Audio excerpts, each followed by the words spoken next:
رحمن يا رحمن ساعدني يا رحمن اشرح صدري قرآن املأ قلبي قرآن. So next is a session for question and answers. While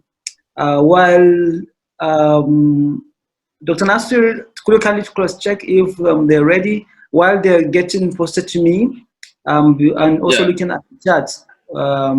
There are a number of burning questions that seems to be back and forth. Generally, I think we as Muslim healthcare workers, we have a very unique position among the Ummah. First, there's generally that trust with us. And this is why I want to draw our attention to this before we get into the question and answers. People aren't expecting you to repeat what has been said by who said, no, but they expect us as Muslims, as Ummah, part of them, as people representing them, as people who have a little bit extra knowledge in these details, especially in the medical research and the issues surrounding it. We should critically appraise what comes to us. So if you, from the questions I've received personally, people are raising the fact that nobody has a doubt that vaccine works or helps in most medical healthcare, but the controversy surrounding it. Even in the medical society, among the researchers, there are some division. Some people say this vaccine hasn't followed the normal pathway, while some others said it does. Some said it's not meant for this variant. Some said it does. Some say it's not. There's some contamination. And I think the larger issue we're going to be facing is people have this confusion and distrust that, are we sure the vaccine used in America or the jab received by Joe Biden is the same jab that a poor man in Nigeria is going to receive? So these are some few issues that I think should be in our mind. But we should all remember that as Muslims, Allah has given us some knowledge, and knowledge is a trust. Allah is going to ask us how we use that knowledge. And so we should all see ourselves as a very important representative of the Prophet ﷺ among our Ummah, and we should actually realize that that's a very important information. So, inshallah, I think, Dr. Nasir, are the questions ready now, or should I go, go through the chat? They are ready. They are ready. Okay. So, okay. I'll read the first question. It's from one of our brothers, saying that he just came out of isolation in Bagwalada, and he spent about 1.8 million for 6 bottles of COVID injection. So just worry, how will a poor Muslim or a poor individual be able to take care of himself with this amount? Go ahead. No, I think, so this question is directed to the second speaker, if I guess. Yes. Dr. Osman, do you want to shed light on this? Actually, thank you very much for that question. NPHCDA is not in charge of isolation and treatment. It is the responsibility of NCDC. So perhaps Dr. Jafia will address this issue, but it is not unconnected with the sheer numbers, as explained by Dr. Shakir Balogu, that the numbers are increasing, transmissivity is increasing, and therefore the numbers of people getting sick, and our hospitals do not have a disaster management plan to accommodate mass numbers of people getting sick at the same time. And even this is evident in countries where with the most advanced health systems. But Dr. Jafia may respond to this question, if you may, please. Okay, thank you so much. I will answer based on the information that is available to me. I will not speculate. Treatment for severe cases of COVID remains free for largely most of what is needed. That's one. The second thing is case management is mainly under the Federal Ministry of Health, because that is where we have the hospital services. They are under the Federal Ministry of Health. But like I said, treatment for severe cases is free. Most of what is given is free. So I really don't know about the payment of 1.8 million naira, in government facility. I've not heard about that before, but this is something that I'm willing to, dig further, probably provide additional information regarding what I find out. Thank you, and over. Thank you for the clarification.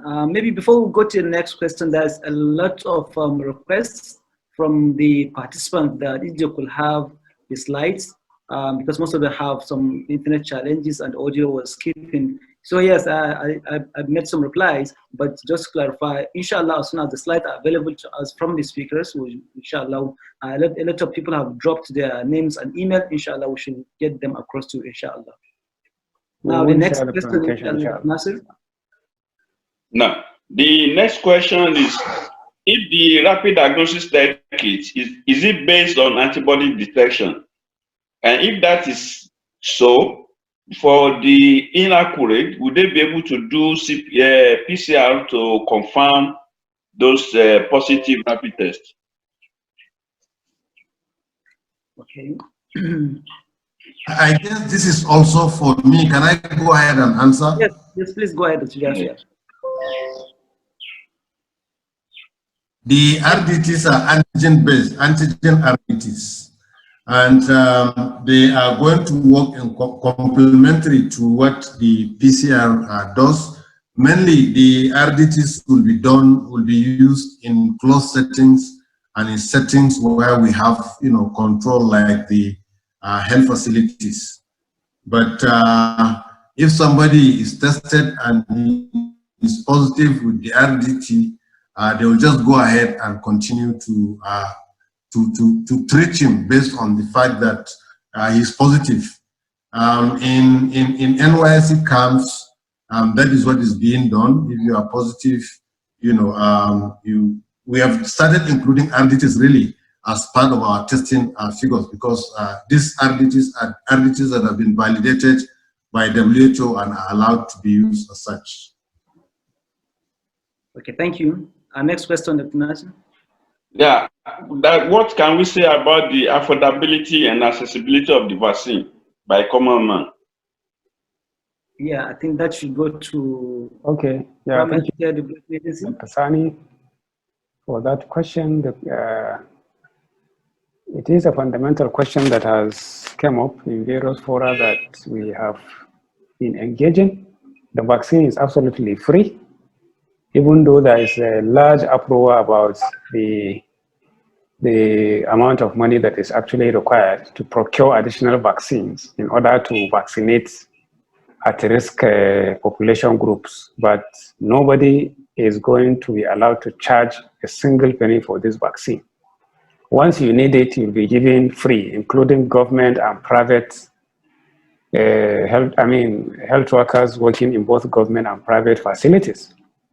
And the data we are seeking to generate for the frontline health workers is not only from tertiary hospitals or secondary hospitals, but from all government and private hospitals.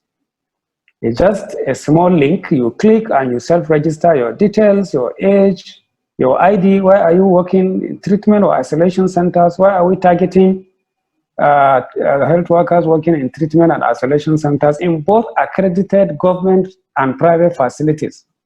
It's because they are the ones dealing with the patients that have actually been confirmed to have COVID-19, or they're actually taking tests, to confirm if someone has COVID-19 or not.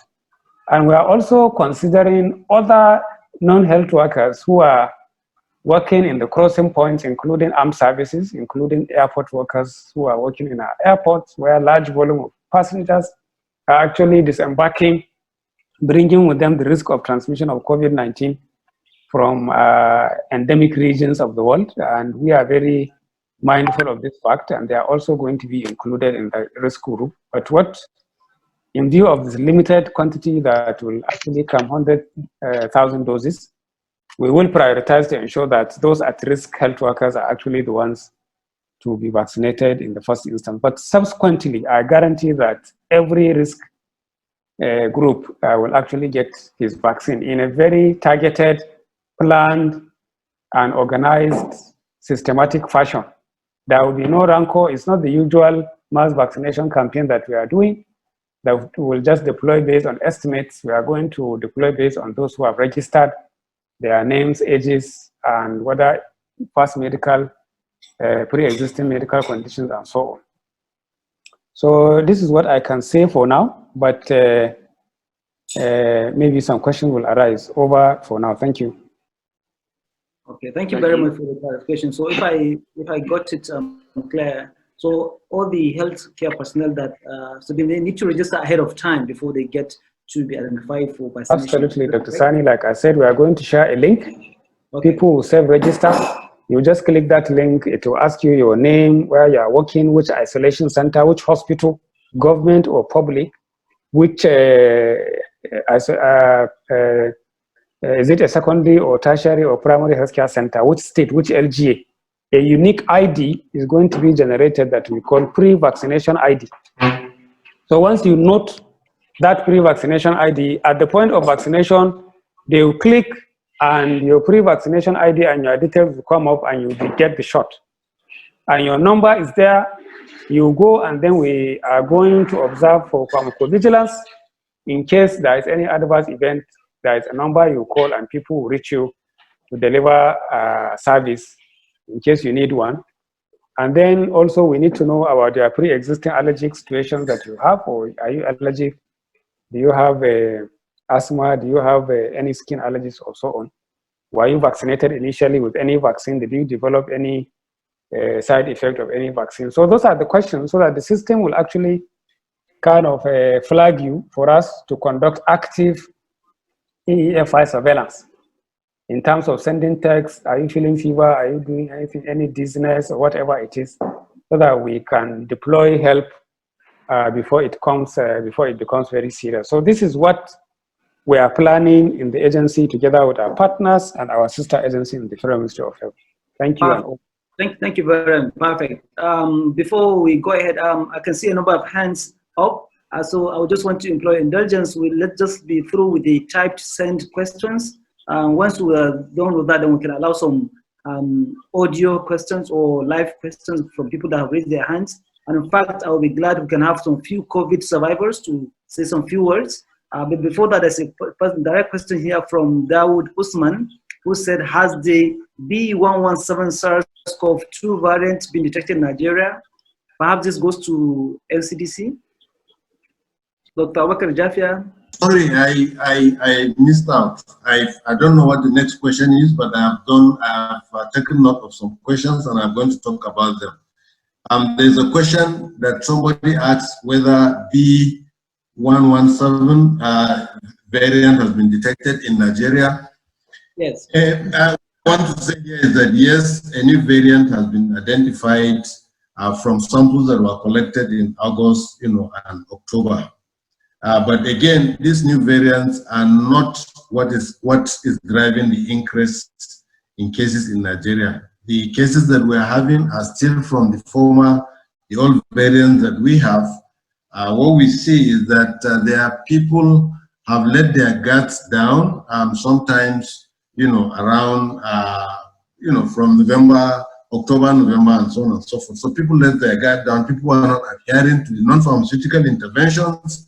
And there were a lot of, super spreader events that people were, attending parties, ceremonies. So this is actually what is driving the increase in cases. We have no evidence to show that the new variant or the variant that was identified is responsible for increase in transmissibility in Nigeria.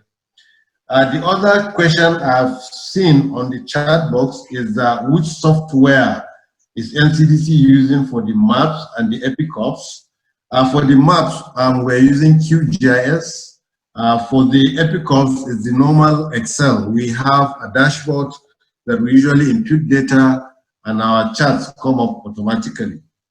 The other question is, what is NCDC and NPSCDA doing about the governor that is in denial? I think we have escalated this to the PTF. PTF is that body that is at that level that can engage such kind of personalities.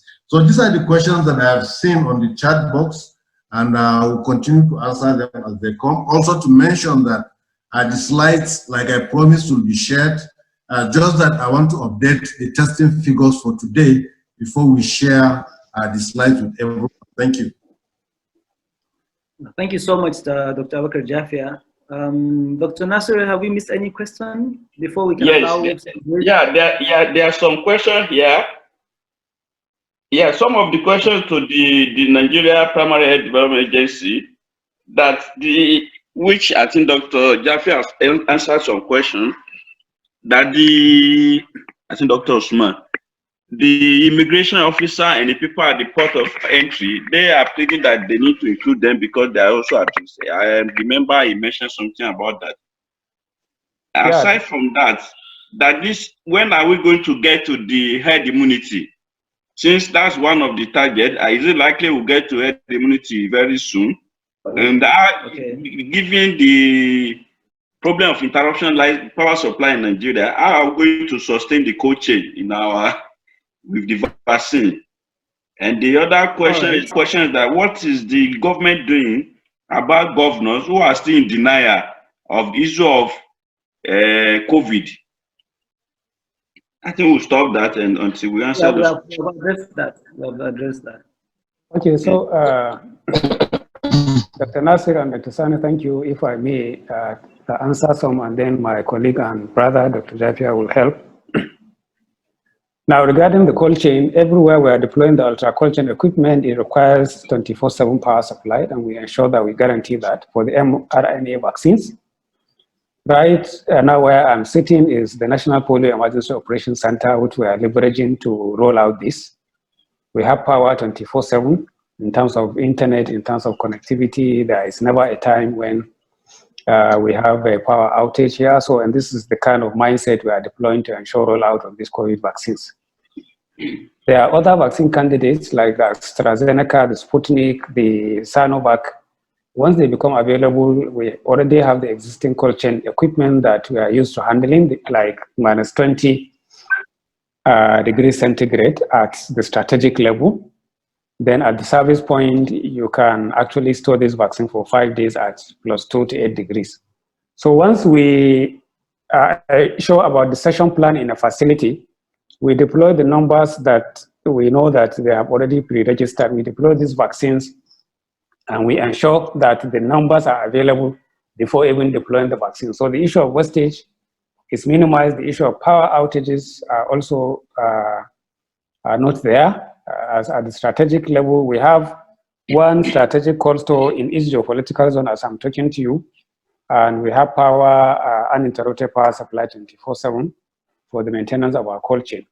At the state level, the governments of all the states are responsible for maintaining this cold chain, and there is a monitoring mechanism to ensure that before we deploy any COVID-19 vaccine, that the power issue is actually addressed. So it's a gamut and complex processes that we are actually ensuring that Nigerians who need these vaccines actually get them.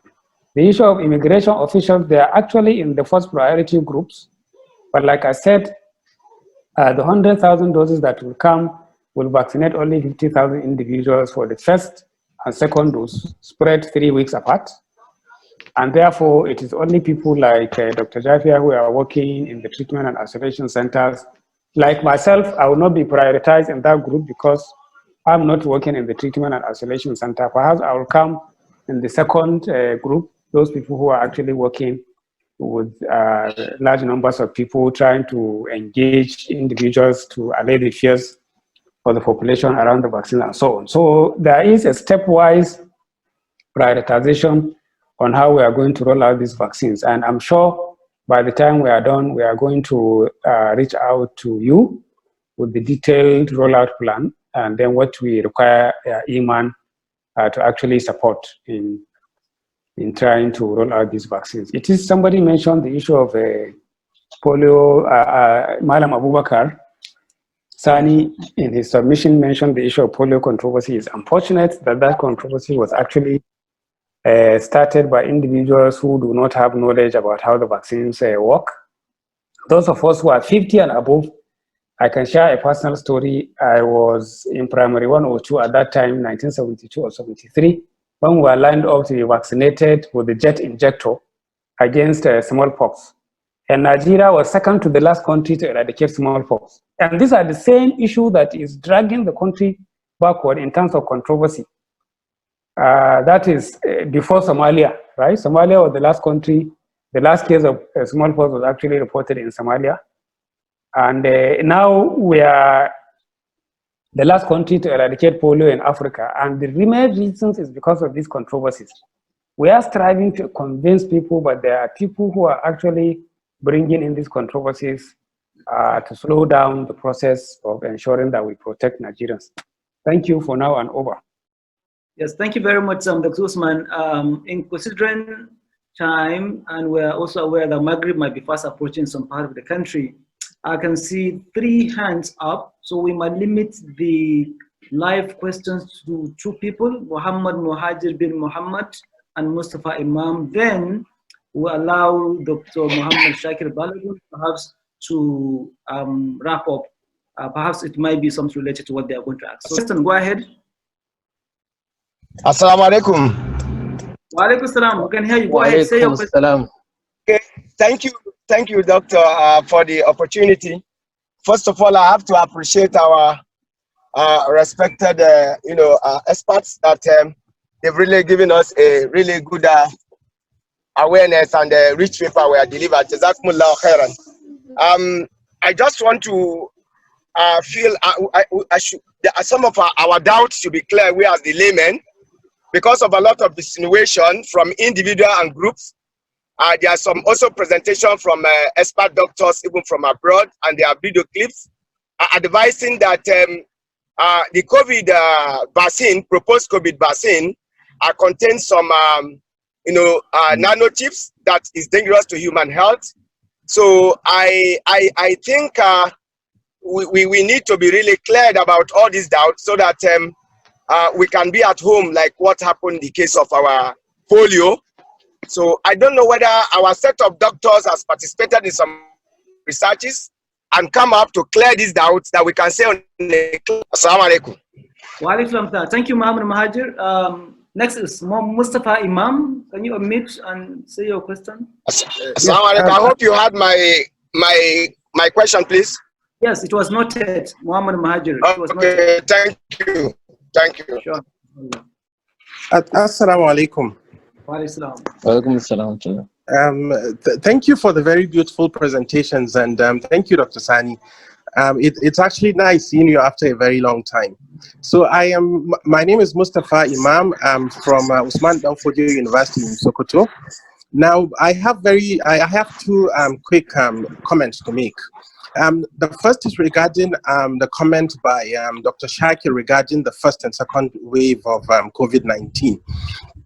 Now, I had a lab that is part of the network of testing labs in Nigeria, and I can confidently tell you that, authoritatively tell you that sometime around August and September last year, majority of the labs that were involved in testing stopped testing because the response and supply of materials that were meant for testing were not really, the supply wasn't really handled properly by NCDC, and of course for so many other reasons. So I want to believe what we're seeing now is actually not a second wave per se. I understand the narrative of calling it a second wave fits in with what happens in other parts of the world, but I strongly feel what we're seeing is just a continuation of the previous cases that we've had. Of course, sometime in July we had a peak and then the numbers dropped. It wasn't because the cases were not available in the country, but because testing stopped in majority of labs across the country. Now, the second issue is somebody raised a concern regarding whether herd immunity is going to, whether we're going to reach herd immunity or not. Now, my main concern regarding the deployment of vaccines across the country is presently we don't have data to show the zero prevalence of COVID-19 in the country. Now, the issue is, how are we sure that some of the people that are going to receive these vaccines do not have not already been infected and they don't have immunity against COVID-19? Now, if we do that without data on seroprevalence, then I mean we might just end up wasting some of the jabs that these people are going to receive. Thank you. Thank you very much for the questions. Dr. Mohammed Shakir, is it a questions or maybe trying to address some of the questions earlier raised or clarification? Okay, let me just quickly come in. So there were two direct questions. There are two questions that were not directly responded to. So the first question was the person asking about the B117, whether it's in Nigeria, and the answer is that it's not what was found in Nigeria.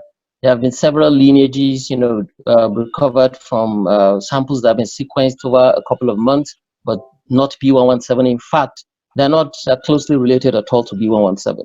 So there are many lineages. So the next question is there a relationship between the lineages of the variants we are seeing in Nigeria and what seems to be, a rapid increase in number of cases? Well, the jury is still out. We can't conclude yet and say no, it's not due to the variants, because we need to carry out some special studies to establish that. But there is a very strong possibility that it might just be the reason why we're having this. And there's something that Mustafa said, Mustafa Imam, about whether we are really seeing a second wave. Well, I think what we're having in Nigeria closely mirrors what is happening in Africa, actually. Not just in Nigeria, other African countries are having the same kind of shape in the curve. So I don't see what is particularly different in Nigeria, particularly because apart from the number of cases, the positivity rate is also high. And the positivity rate is a very good indication of the activity of the virus in the population. So there's increased viral activity in the population. So what we are saying right now is more likely because we're having more cases, not because of a surveillance artifact. Because if you're not testing enough and you're not having enough cases and you say that's a surveillance artifact, I don't think that's the reason, because the positivity rate has increased, really. So it means you're testing, the percentage positive has increased over before when we're doing, less testing. So there is something that has changed between December and now. Then the other question that someone asked about herd immunity, now what percentage of people need to be vaccinated? We don't know. Nobody can tell you right now, because we don't even know what percentage of people need to be immune before we can have herd immunity. This virus has just been around for like a year, so we're still studying it. We need more evidence. We need more information to be able to say whether, if you vaccinate up to 80% of the people will have, herd immunity. And of course, we've seen that people can get reinfected. People have been reinfected after just a couple of months. And that's even after natural infection. So even after vaccination, we expect that some people might not have enough titers of the neutralizing antibodies. So we don't know. Nobody can say that for now. We are still studying. I think it's very important for us to be humble enough to admit this. So we don't know. So immunizing or vaccinating 70% of the population, we don't know whether it's going to bring about herd immunity. But what we might be sure of is it might be able to help, in reducing the rate of transmission of the virus and slow it down such that our hospitals don't get overwhelmed due to a large number of cases. And then the question of nanochips, it's very important. There are no nanochips in this thing. I think where the problem came in is that prefix of nano.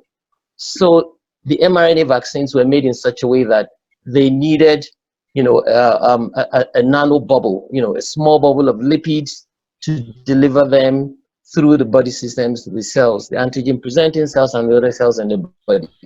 So nano is just a description of very small size. It is not nanochip. It is just a kind of nano particle, a very small particle of lipid that will produce the spike protein necessary to stimulate the immune system. Thank you. Over. So thank you very much, Dr. Shakir Balogun. But permit me to ask you this question. Is it possible to have different set of vaccines? What I'm saying is the vaccine that has been certified in the European country or the United States or in China could be different subset for the one delivered in Africa. Like we saw some countries before rolling out, they have to test the vaccines in their country like India? Do we have that facility? Do we have the ability? And if we don't, what option do we have? People raising the fear about nanochips. Can we rule that out completely to say, okay, perhaps the one used over there doesn't have the nanochips, but the one used over here could have the nanochips? Haven't known that there are some conspiracies that we want to debunk.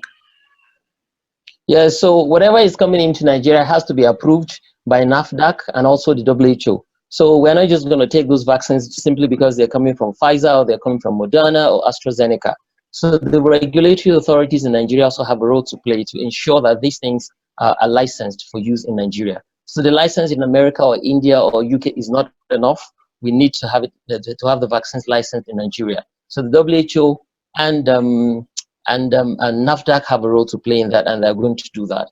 And of course, the vaccines coming through the COVAX arrangement, which is led by the WHO with the other partners like Gates and the rest of that, and Gavi, is something that WHO knows what exactly is coming. It's not what we're not just going to take vaccines from just anybody. They are sure of where these things are coming from, and even when they come to Nigeria, NAFDAC will also play its role in ensuring that these vaccines are safe and are in good condition. Okay, thank you so much. Jazakumullah khairan. Can I come in to just further add to Dr. Balogun's question? Every vaccine that comes into this country, measles, yellow fever, tuberculosis, and all other vaccines that are actually in our schedule, NAFDAC takes samples in batches at the port, and they use their national reference lab to test the vaccine components and ingredients that are there in every batch before it clears the National Primary Healthcare Agency to actually evacuate these vaccines and use them in the general population. So I guarantee that NAFDAC will not approve any vaccine that is not safe for use in Nigeria. The fact that NAFDAC is a member of the National Coalition of Regulatory Agencies, harmonization, right? They require the technical dossier of every vaccine that has been approved by a regulatory agency of that country. In this instance, the US or the UK, right? In the case of AstraZeneca, that dossier must be scrutinized by NAFDAC, and the vaccines that are coming must be tested in their lab in terms of the components of the vaccine. Apart from the vaccine itself, that solution you see, there are various components in it that NAFDAC will expressly test those components and ensure that they are safe in every batch of the vaccine. There are several batches that actually come, and then we know the batch that we deploy to every state in Nigeria. And therefore, I would want to assure Nigerians and our colleagues on this platform that NAFDAC will not, and we are there to support them. NCDC is also there. In fact, at the Port Authority, before the vaccines are actually evacuated, or the airport, NAFDAC must take these samples, they must test it expressly, and then they give us the clearance that we can actually use these vaccines. And apart from that, they are also monitoring the efficacy and safety through their pharmacovigilance network, right? So anybody who has developed any adverse event following vaccination, NAFDAC takes responsibility, and we take charge to ensure that those reactions are actually addressed. I would also want to comment about the issue of herd immunity. It's a function of vaccine efficacy.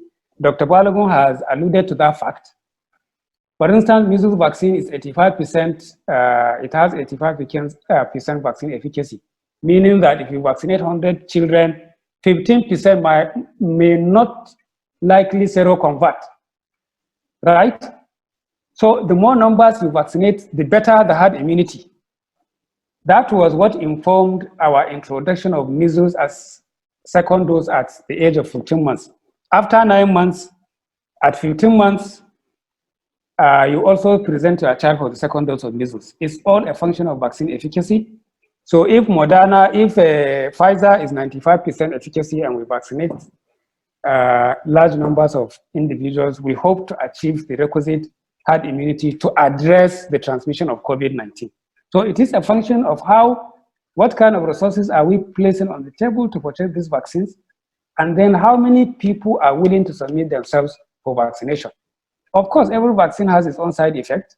If you develop some dizziness or fever, it does not mean that nobody should take the vaccine. If 1 out of 2 million suffers anaphylactoid or anaphylactic kind of shock, you understand, it doesn't mean that the rest of the population should not take that kind of vaccine. So it's just to address these concerns. Dr. Shakir has made justice to the fact of it doesn't contain any nanochip. We have made this submission in several fora that no nanochip ever in this vaccine, even though there were some video clips, some people claiming they have not provided any evidence that any nanochip is there.